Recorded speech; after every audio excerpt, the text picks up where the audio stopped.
So this is the definition of the Laplace transform.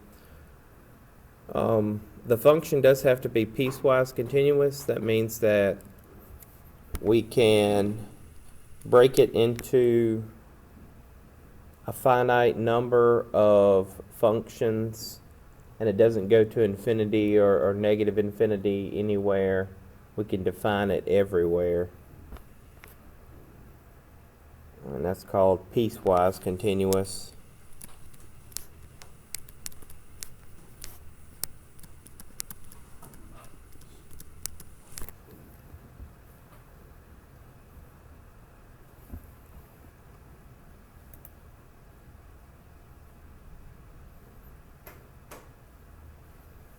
All right, the S up there, I know it's a negative, the e to the negative st. I mean, if you think about that being, this can't be 0, but it could approach 0. You know, if your S right here, if it was positive, that would make this power negative, and then if a power is negative, you move it to the denominator, so that could approach 0.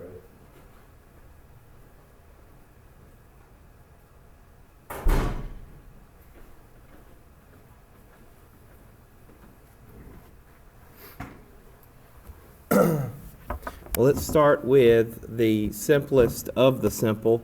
That would be something like taking the Laplace transform of 1.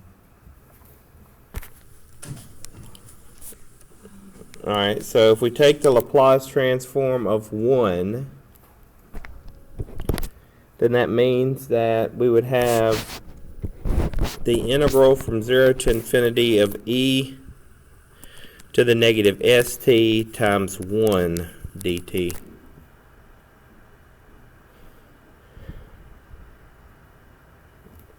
Alright, we're integrating with respect to t, so remember the integral of e to the u du is just e to the u, but we have to have the du present. So if my u is equal to negative st, then my du, this is with respect to t, would just be equal to negative s. So I need to bring a negative 1 over s out, because s is a constant if I'm integrating with respect to t. So it'd be negative 1 over s times e to the negative st. Then I have to evaluate that e to the negative st from 0 to infinity.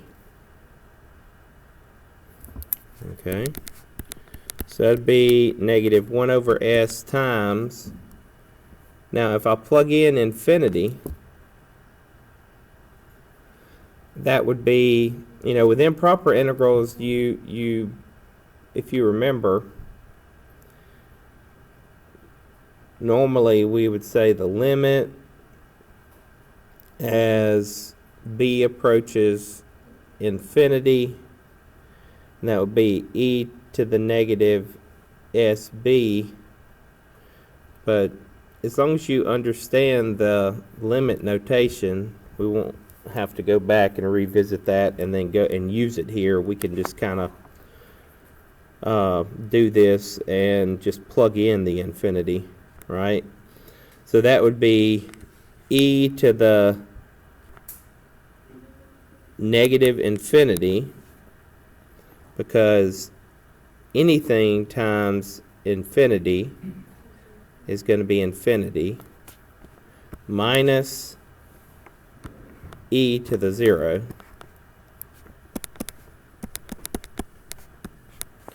e to the negative infinity is what? That's 0, because it's like 1 over e to the infinity. 1 over infinity is 0. So that would be 0 minus e to the 0 is what?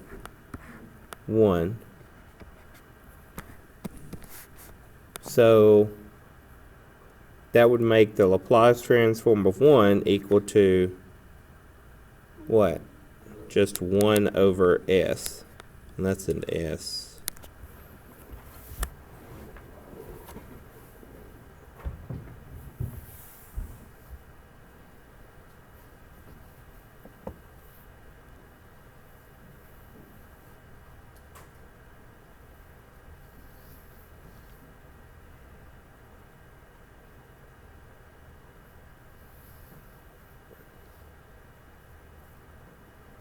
Alright.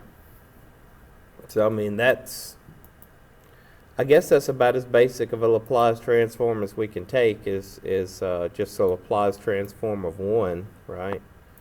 It's kind of like taking the derivative of 1 or the integral of 1. I mean, you know, the number 1, that's kind of the foundation for everything.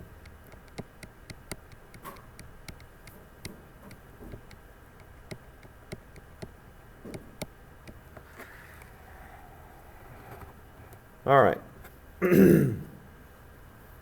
Now the notation that we're going to use,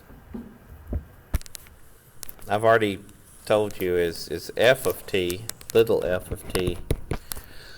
But whenever we do take the Laplace transform of a function, the answer is going to be our capital F of s. So the capital F of s, the function of s here,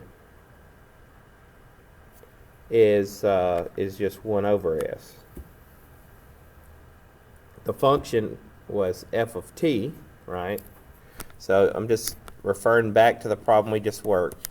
F of t was equal to 1, and the Laplace transform of f of t, capital F of s, was equal to 1 over s.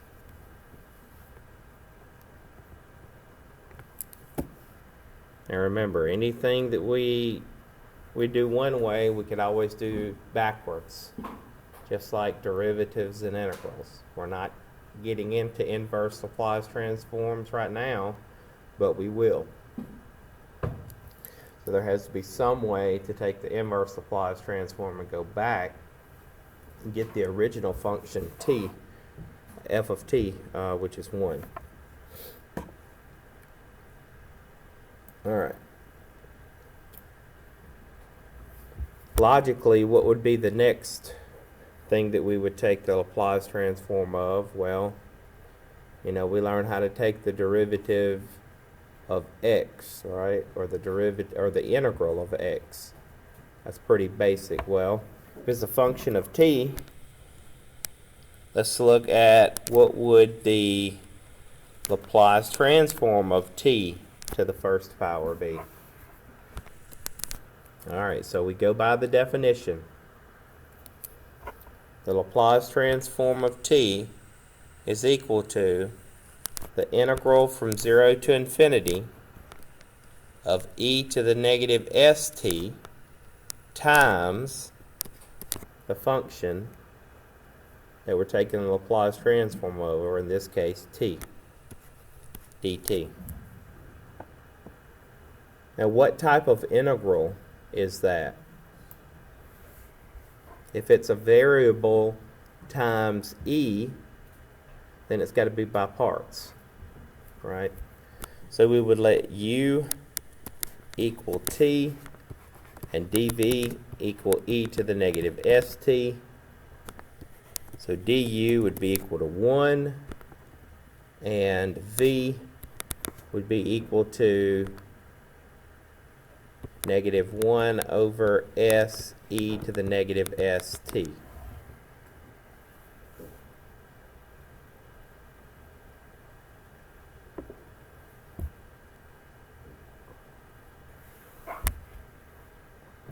Alright, so now apply the by parts formula.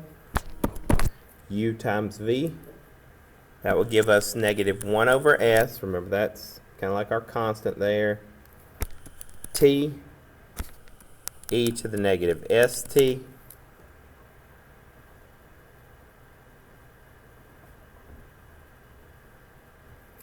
minus the integral of what?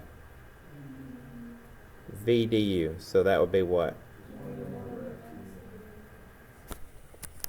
Negative 1 over s e to the negative st.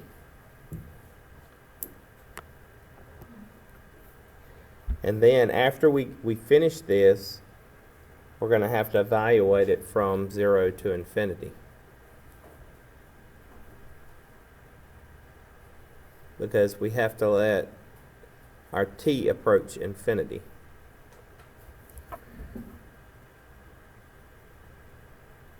Alright.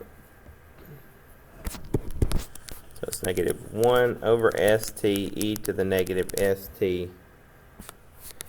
That's going to be, you have minus a negative, so you could put plus there.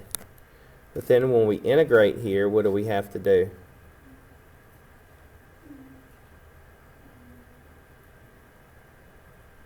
We have to bring out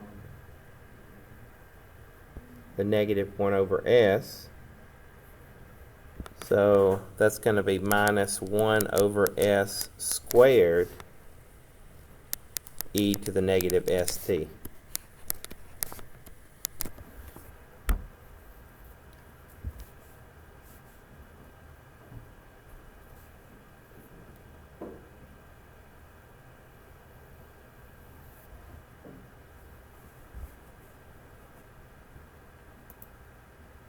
All right.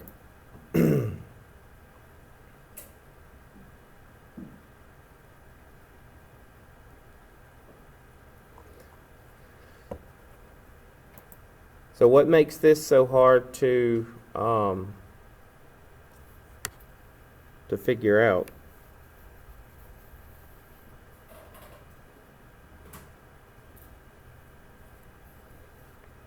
Remember, it's kind of like we're taking the limit. I mean,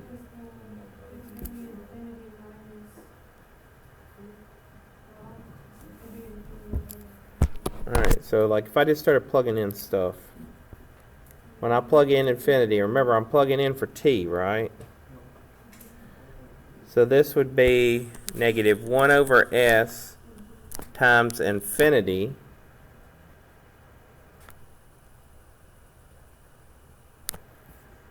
and then if I plug in infinity here, that's going to be e to the negative infinity, which is what? It's 1 over infinity, or 0.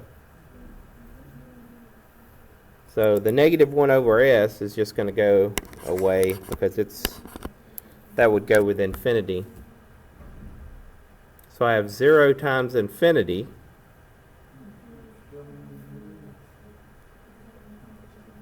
That is an indeterminate form.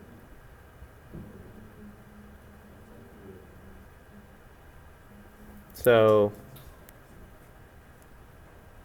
what would, remember too, again, I know that I'm not writing it down here, but we're taking the limit as t approaches infinity. So if we're taking a limit, we're really taking a limit with these improper integrals, we can use Patels Rule. And Patels Rule would allow us to rewrite this right here as t over e to the st, so that it would be in the form infinity over infinity.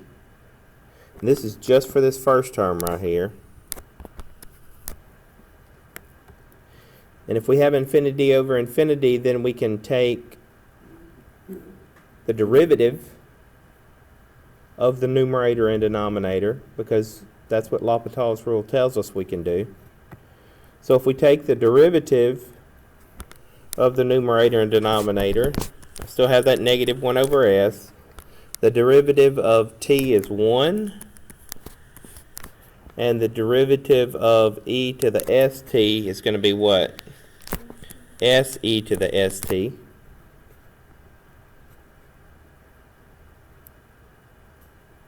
Okay. So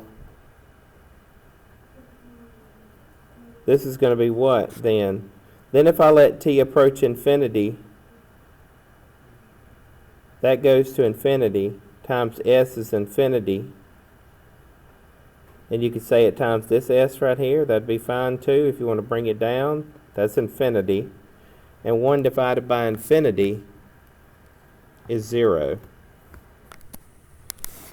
Alright, so that is 1. That'll end up being 1 divided by infinity, which is 0.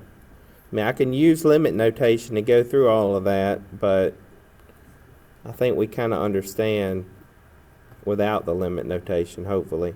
So that's just plugging in infinity right there. Now, what about infinity right here? What do I get? Well, here when I plug in infinity, that's going to be minus 1 over s squared. And remember, that's 1 over e to the st. So that's just going to be negative 1 over s squared times what? 0. So that just goes to 0. So plugging in infinity gives me 0 for the first term and 0 for the second term. Then I have, what do I have to do? So that's 0 minus 0. And then since this is a definite integral, I have to say minus. And now what do I plug in? Plug in the 0. Plugging in the 0 for the first term, remember I'm plugging in for t. Plug in a 0 there and there and I get what? So that's 0. And then I have minus. Now what do I get when I plug in a 0 right here? That's right, you get negative 1 over, well, I think I put 1 too many. I already put a minus. You get negative 1 over s squared. So I had 0 minus 0 minus 0 minus 1 over s squared. So that's equal to what? Positive 1 over s squared. So when I took the Laplace transform of 1, I got 1 over s. When I took the Laplace transform of t, I got 1 over s squared. It's almost like, in a way, there may be a pattern that's trying to form there. Like where I could think of 1 as t to the 0 power. And I could think of course, t is t to the first power. So you might could guess, almost guess, anyway. You might would guess, it would be wrong, but it would be close to what the Laplace transform of t squared is. Now, I'm not going to go over what the Laplace transform of t squared is because it's longer than this problem, because what happens is I would have t squared times this e to the negative st, and I have to do it by parts twice. Or if it was t cubed, I'd have to do by parts 3 times. So it gets a lot longer if I start increasing the powers there, but there is a pattern that's going to form, and I'll tell you what the formula is for that pattern. Okay? How about I go ahead and tell you now, just to cut the suspense, because I know that it's probably just killing you.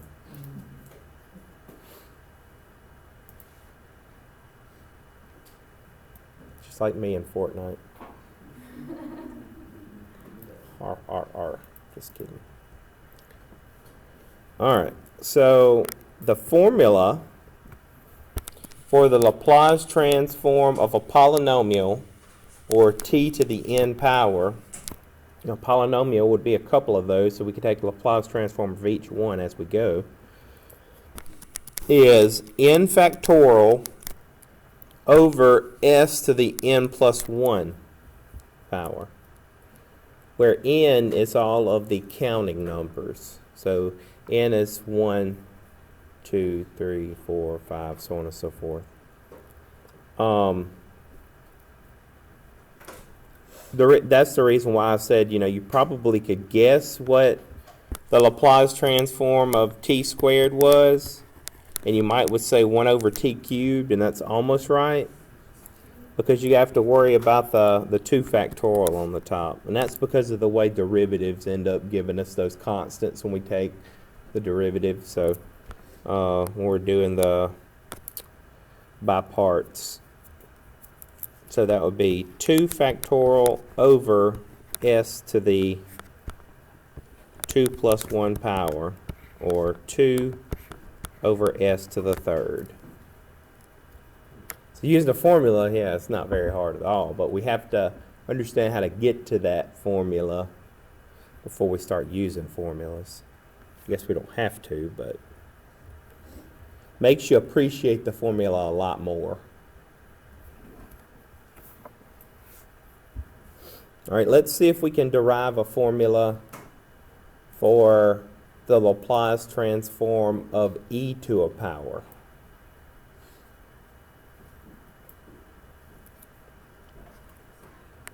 All right, so like the Laplace transform of e to the negative 2t.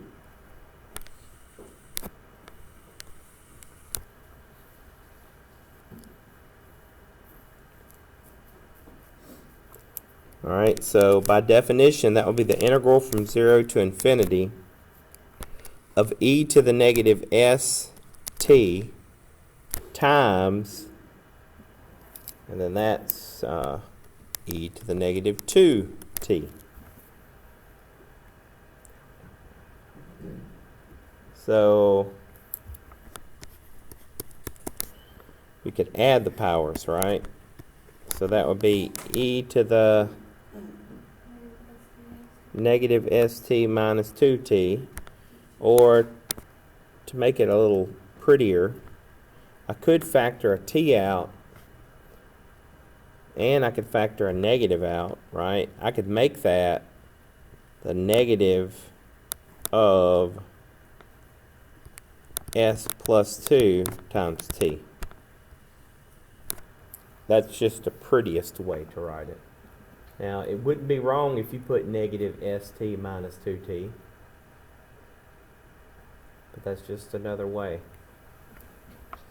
And so, if I write it like that, it's a little easier to see what the du would be negative 2, or negative s plus 2, right? Because the u is equal to negative s plus 2 times t, so the du is negative of s plus 2, because all that is kind of thought of like a constant, right? Because if I'm integrating with respect to t, then when I find my du, I take the derivative of t, and the rest, everything else is a constant. So I need to bring that out, or I need to bring out the reciprocal, right? So it's negative 1 over s plus 2. The negative can stay in the denominator, or you can just move the negative in front of the fraction.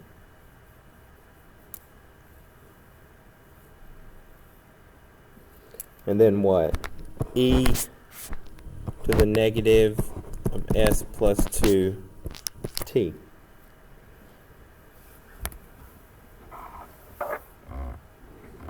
And then that is evaluated from 0 to infinity.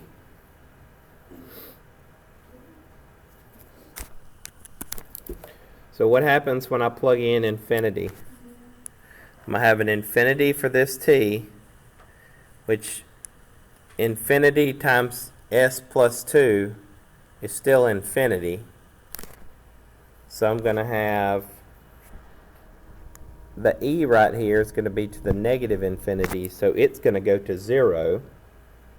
e to the negative infinity is 0, or approaches 0. And then 0 times what's in front is just going to give me 0. Minus, now I'm going to plug in 0 for t. So if that t is a 0, then 0 times all of that in the power is still going to be 0. So I'm going to be left with what? E to the 0 is 1. And so I have the negative of negative 1 over s plus 2. Or 1 over s plus 2.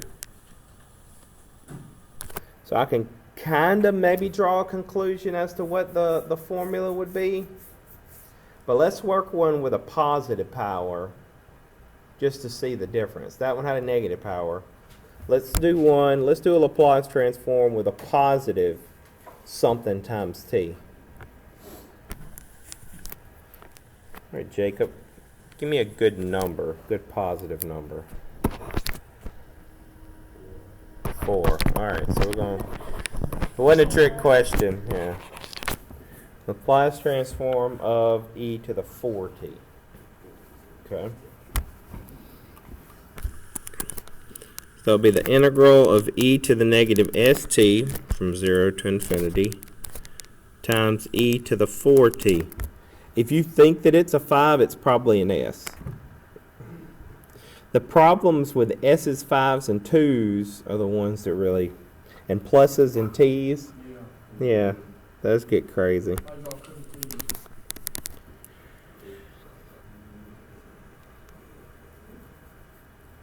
All right, so that would be integral from 0 to infinity of e. Now, if I factored out a negative here, kind of like I did before, and I factored out a t, that would be the negative of s minus 4 times t. So if you distributed that negative back, you would get the sum of those two. And I do that so that when I find my du, it's a little easier to take out the reciprocal. So my u is negative of s minus 4 times t. So my du is the negative of s minus 4.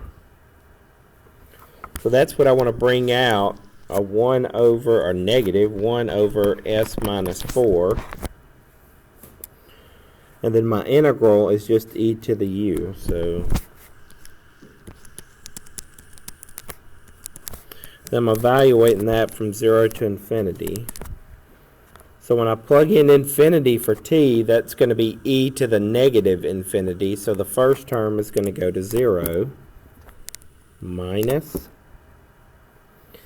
Then if I plug in a 0 for t, that's going to become e to the 0, which is 1. And that's going to leave me with negative 1 over s minus 4. So I have minus the negative, so that becomes 1 over just s minus 4.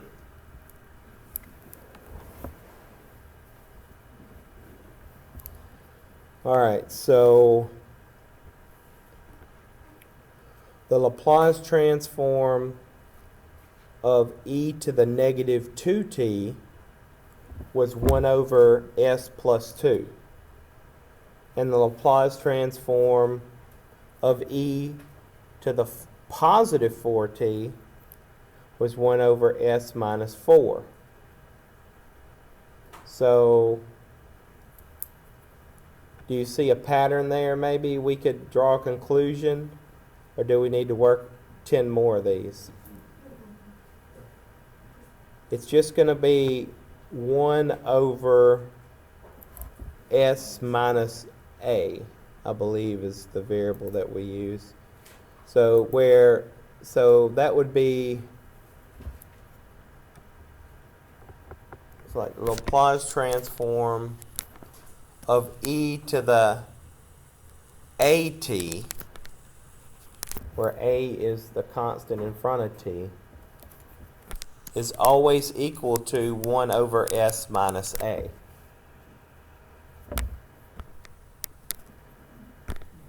So the Laplace transform of e to the 5t, why not use a 5 since we have an s here? That would be 1 over s minus 5. Or the Laplace transform of e to the negative 7t will be 1 over s minus negative 7, or 1 over s plus 7. So s minus a.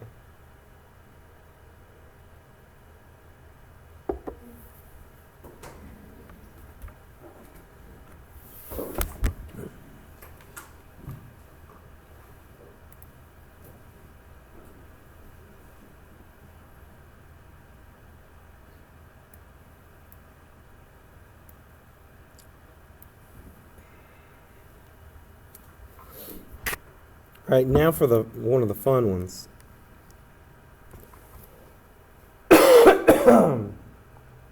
Another common function we use is sine, cosine, right? That's just the way the world works. So the Laplace transform of, say, the sine of 2t. Can't be too hard. So that would be the integral from 0 to infinity of e to the negative st times the sine of 2t dt.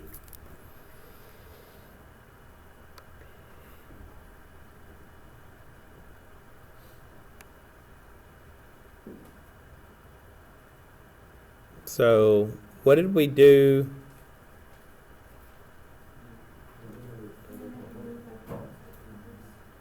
By parts twice to bring it back around to the original so that I can treat it like an equation.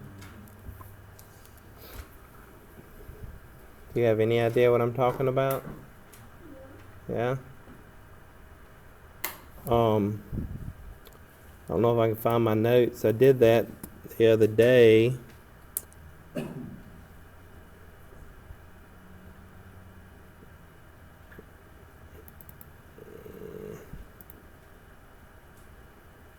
Here's where I did this. See, that was, if I have an easy one here. Oh, they're all easy. Here's a pretty easy one right here. Just e to the x times sine of x. So you go through by parts, and then you go through by parts again. And that's so that you can get this integrand, the integral in the by parts formula, back into the form of the original equation, or the original integral. So then you can set up an equation, and you move this integral over. And then divide both sides by, in this case, it's by 2, and you have your answer. So that's what we have to do here. We have to go through by parts twice to bring it back around, and then divide. Now, instead of going through and doing that, I'm just going to give you, I guess, do you want me to just give you the answer, or do you want to go through it? I don't care. Let's go through it. All right. All right, so if I let u equal the sine of 2t, and I let dv equal e to the negative st.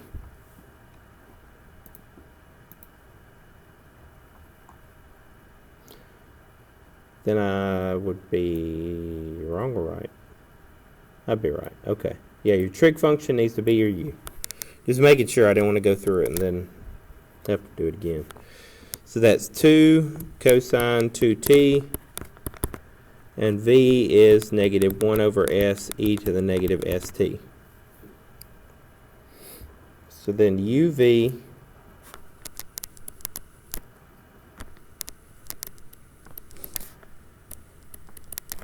And of course sine has to start with an S, right? Alright, so there's uv minus the integral of v du.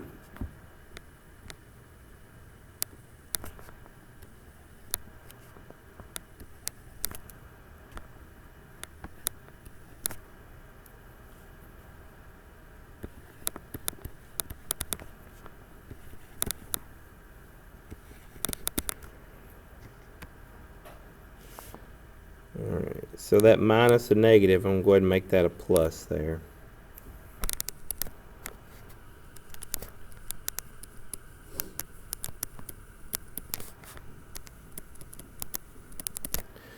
Okay, so I'm going to bring out this 2 over s.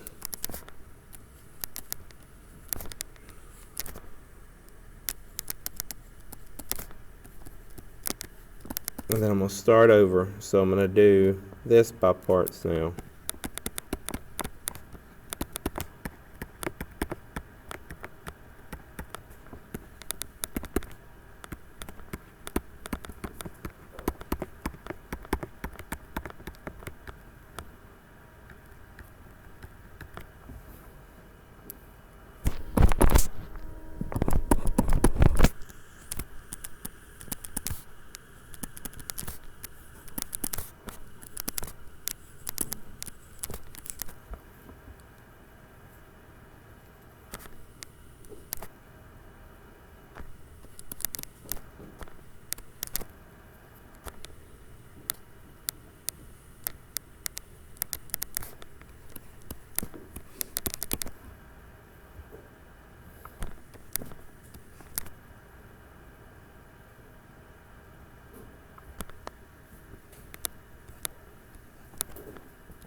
Alright.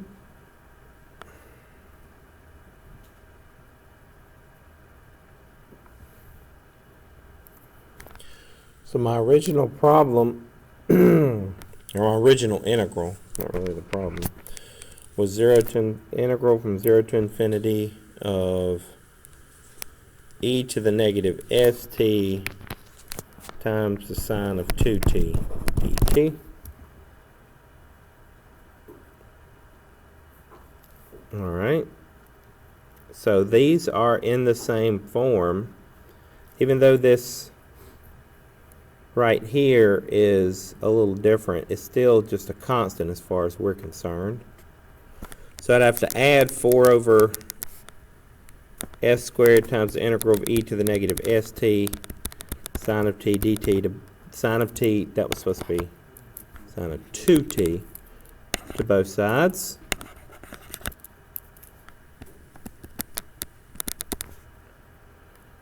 Okay, that's a 1 in front right there too, remember that.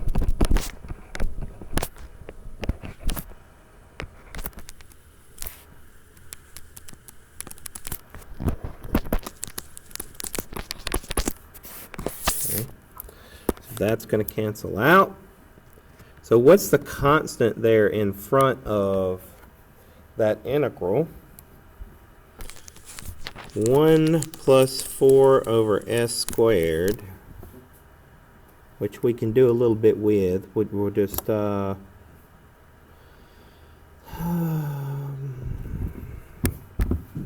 mind me making this one term? That would be s squared as the denominator. So that would be what? S squared plus 4 over S squared. So that's what's in front of my integral.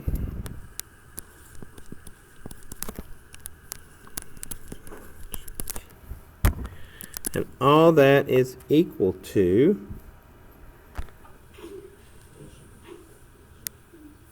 negative 1 over S e to the negative st sine 2t minus 2 over S squared e to the negative st cosine of 2t, and all that's evaluated from 0 to infinity. Alright. Again, this is what I got. This when I moved my integral over,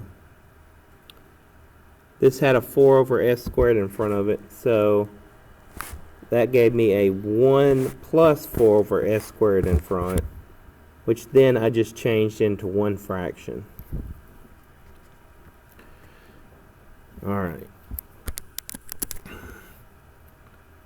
So I do have to divide both sides by this, but before I do that, I want to work it out. I want to evaluate it. It's everything that I get divided by this term. So when I plug in an infinity, that's going to be the easy one, because when you plug in infinity, this goes to the negative infinity. Though. It's a little tricky because you have the sign of infinity.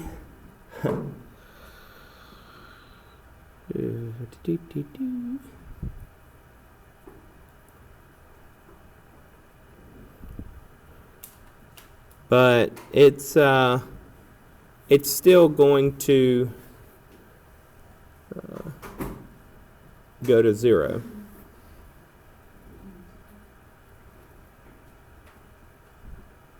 Yeah.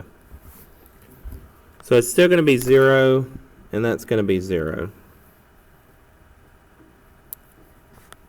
So it's going to be 0 minus 0 minus. Now plug in the 0.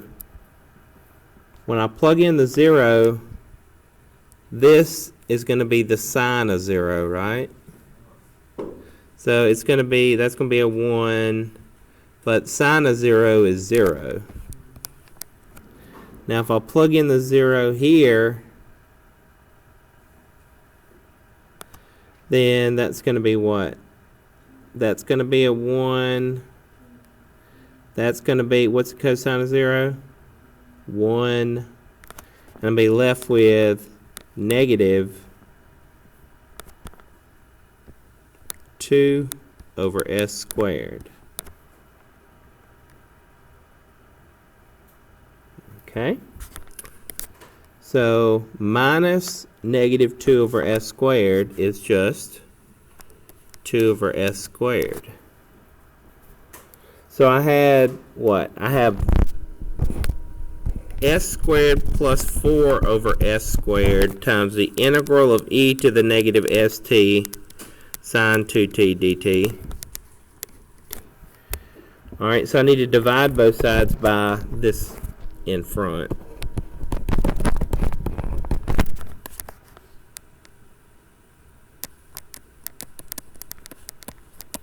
So really I just need to flip and multiply it to get my final answer. So if I flip and multiply that, that's 2 over S squared times S squared over S squared plus 4. Those cancel out. And it leaves me with 2 over S squared plus 4.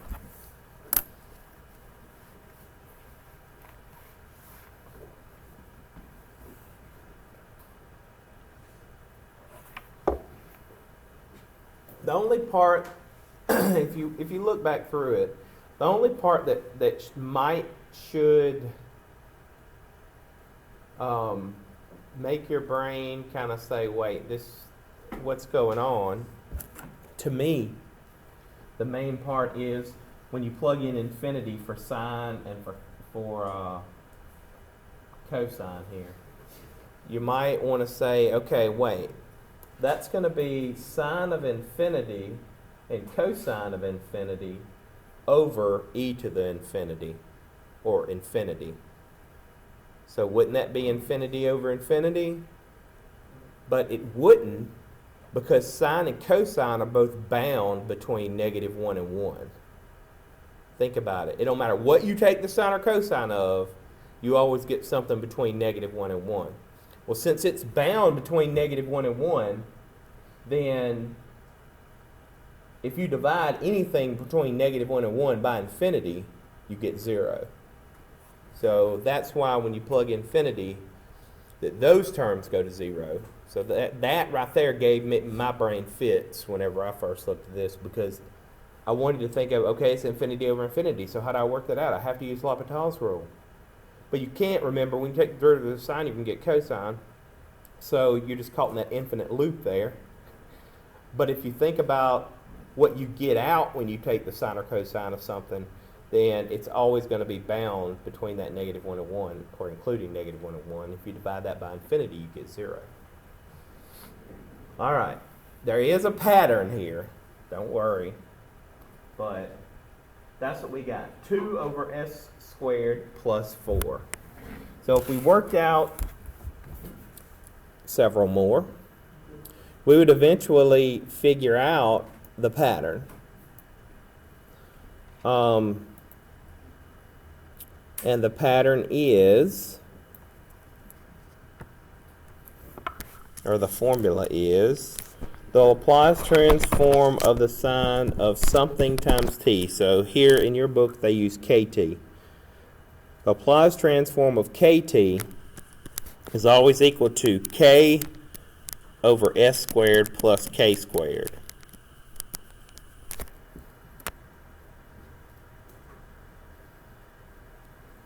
So we just worked out Laplace transform of what? 2t. So the k is 2. So it would be 2 over s squared plus 2 squared.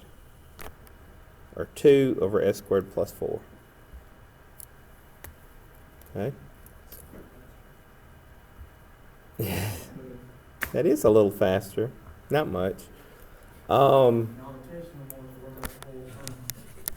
Depends on what we're doing. You know, if it's the first test and it's the first couple of problems, then I might get you to show me one by the definition. But it really just depends. I don't expect you to do that every time for every problem, because it just would become too difficult.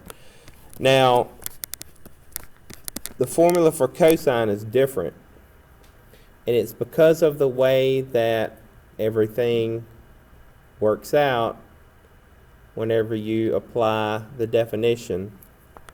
It ends up being s over s squared plus k.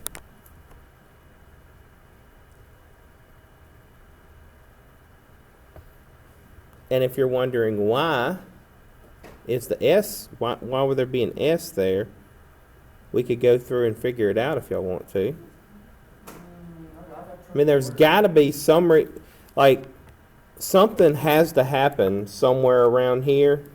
Here's my guess. Here's my guess to that. All right.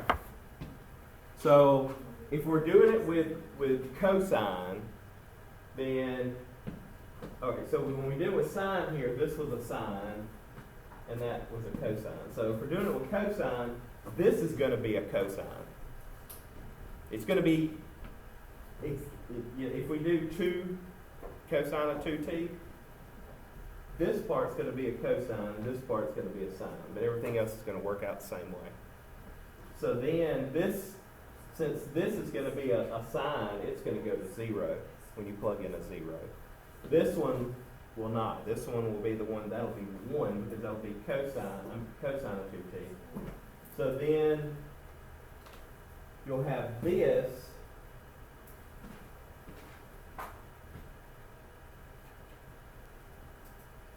in your answer right here. Yeah. So you'll have negative 1 over s right here, or 1 over s. Anyway, you'll have that 1 over s instead of 1 over s squared. So then when you flip and multiply, the s squareds don't cancel out like they did here. That's going to be an s squared, that's going to be an s. So it's just going to take away one of those. So then that's why you're going to get s over s squared plus 4. So I don't know if you follow me there, but I mean, that's in general, that's what happens. But you can go through and derive it and see it if you need to. So for inertia by part, every time you have E times the trig function, you have to do double y to get back to the E times the trig function, yes. Mm-hmm.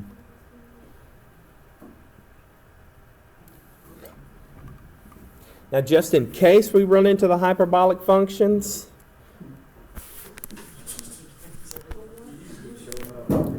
the Laplace transform of hyperbolic sine of kt is equal to k over s squared minus k squared, and the Laplace transform of the cosine of, or the hyperbolic cosine of kt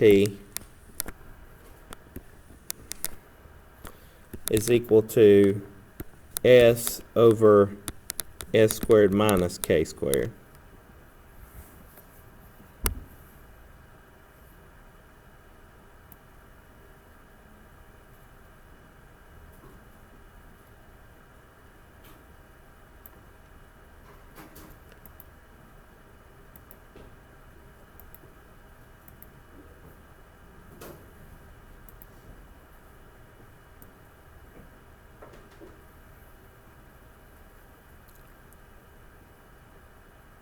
All right, so let's look at a problem or two from the back of the section, some of the easier ones. Here's number 24. It says, find the Laplace transform if f of t equals negative 4t squared plus 16t plus 9. So we want to find the Laplace transform of f of t. So that's going to be equal to the Laplace transform of negative 4t squared plus the Laplace transform of 16t plus the Laplace transform of 9.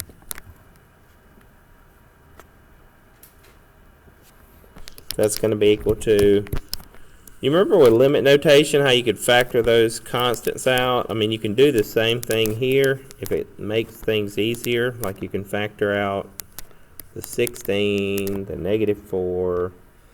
I mean, if you wanted to, you could factor out a 9 and leave that as a 1 there, but that seems like a little bit of overkill. So this is going to be negative 4 times the formula for the Laplace transform of t to a power was what? N factorial, so it's going to be 2 factorial times, or over, s to the n plus 1. So that's going to be s to the third. The n is the power. It's n factorial over s to the n plus 1. Plus 16, remember the Laplace transform of this, well, you can follow the formula if you want to. That's 1 factorial over t to the n plus 1. So 1 plus 1. Or second, ooh, not t, s. Come on now. Anybody that wrote down a t? Like me? You're bad. All right, and then what's the derivative? What's the Laplace transform of 9? Well, the Laplace transform of 1 is 1 over s. Laplace transform of 9 is 9 over s. Alright, so that's going to be negative 4 times 2. That's negative 8 over s cubed. Plus 16 over s squared. Plus 9 over s.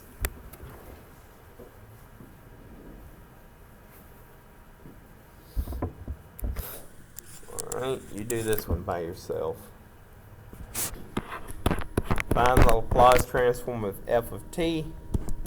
If we have t squared minus e to the negative 9t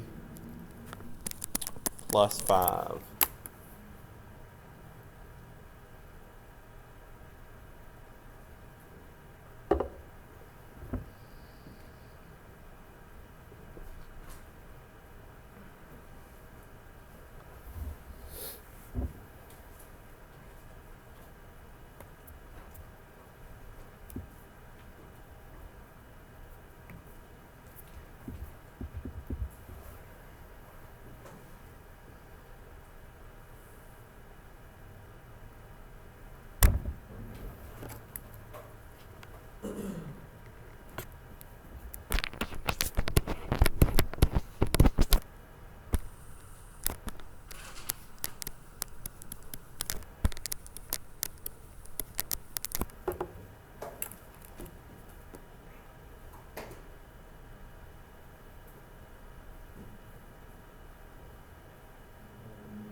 Yeah, I was just seeing if you catch on.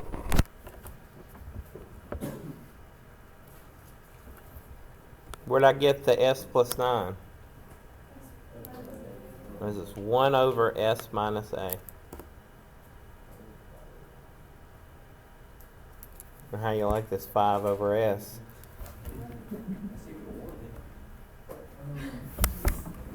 5 over s equals 1, that's right. As s approaches 1.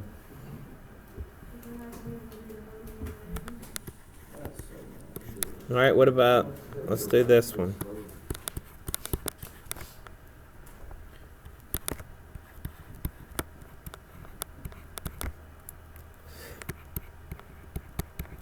It's almost like the book likes to use 5s and 2s. Just to mess with us. Kind of like, when I have that legendary shoddy, but I just pull out the axe.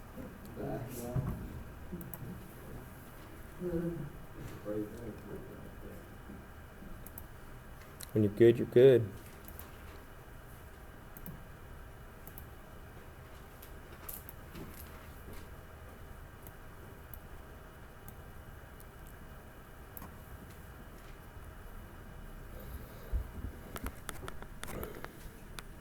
Alright, so remember it's not really equal to. I'm putting equal to, but it's the Laplace transform of the function is equal to.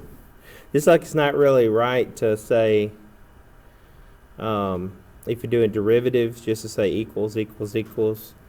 What's the same here? It's the Laplace transform of this function is equal to it. And so here my s is equal to s. My k is equal to 5. That's what I meant to say. So if my k is 5, that's going to be s over s squared plus k squared, which is 25, plus, and then sine is, so for here my k is equal to 2. So it's k, so it's 2 over. Wait, is k squared for cosine? You just gave us k. See right there, cosine, that's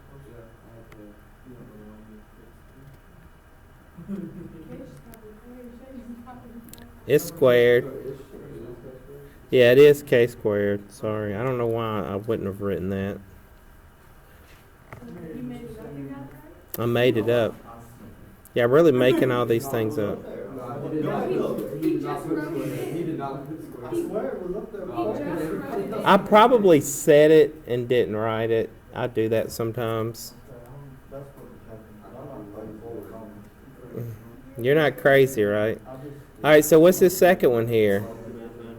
That's 2 over s squared plus 4. So smart, though, this one's done. We haven't started using it yet. This is kind of like we're just learning how to take derivatives, basically. And remember, derivatives are easier than integrals going backwards. So we have to be able to go backwards, though. We have to be able to take inverse Laplace transforms. And so I'm just going to write these formulas down and kind of talk about them a second. And this will be the last thing we do today because we've stretched our brains a little bit today. So I know you already have this written down. I'm just going to write it one more time. I guess a couple of the main formulas we've went over so far are the Laplace transform of 1. We said that was 1 over s.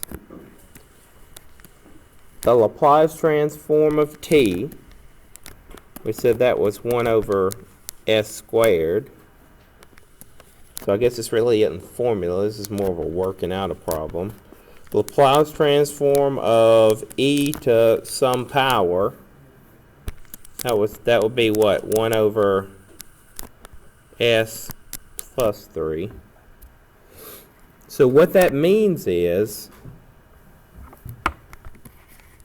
the inverse Laplace transform of 1 over s has to be equal to 1. The inverse Laplace transform of 1 over s squared has to be equal to t. And the inverse Laplace transform of 1 over s plus 3 has to be equal to e to the negative 3t. That's just the way things work, right? If I tell you there is something such as a inverse Laplace transform, and it goes backwards, then that's how it has to work. And like derivatives go one way and integrals go the other. So what we were doing earlier was the Laplace transform of some function f of t. And that was equal to, I told you, some function capital F of s. So what we're doing here on the right side of the page is we're taking the inverse Laplace transform of capital F of s, and that has to be equal to our original function f of t.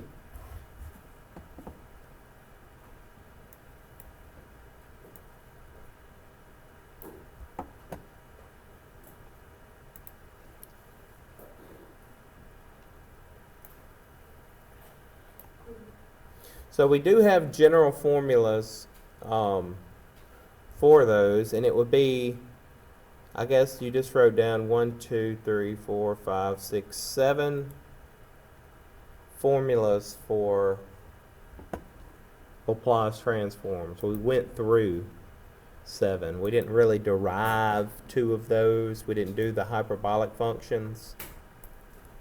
But so you have those 7 that we went over, that we figured out one way or another. Well, here's the 7 inverse. And this is the same as the 7 that we went over, except it's going backwards on each one. So it's like if you have one, you really have both of them.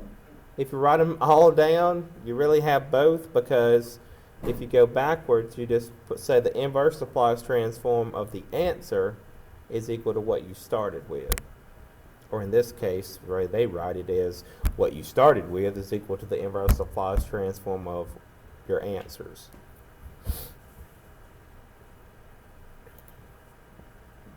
And there are more, there are more functions out there that just polynomials and exponentials and sine and cosine. So there are more formulas. I kind of lied because I'd like to work one inverse Laplace transform, and then we'll stop here. So let's say I had the inverse Laplace transform of 1 over s, of course, to the 5th, just to make it a little interesting.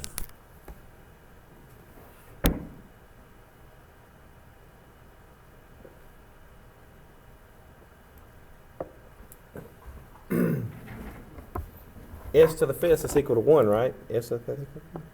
That's like S to the S. No. Guess I wouldn't have to. All right. So think about what you do to get that answer. It was n factorial over s to the n plus 1. So what is n equal to here? 4. Again, the Laplace transform of t to the n is equal to n factorial over s to the n plus 1.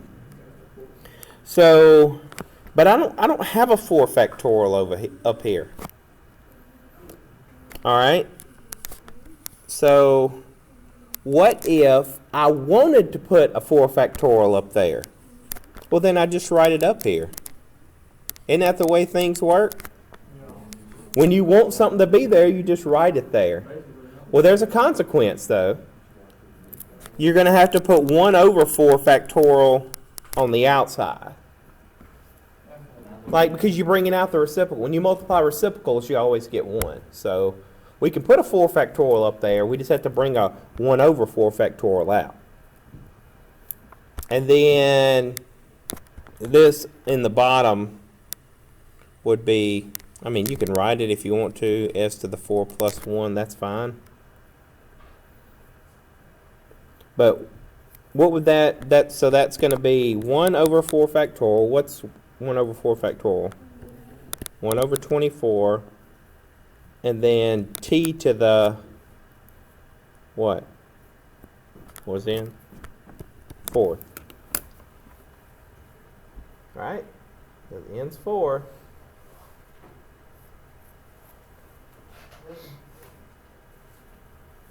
That makes sense? Kinda? Alright.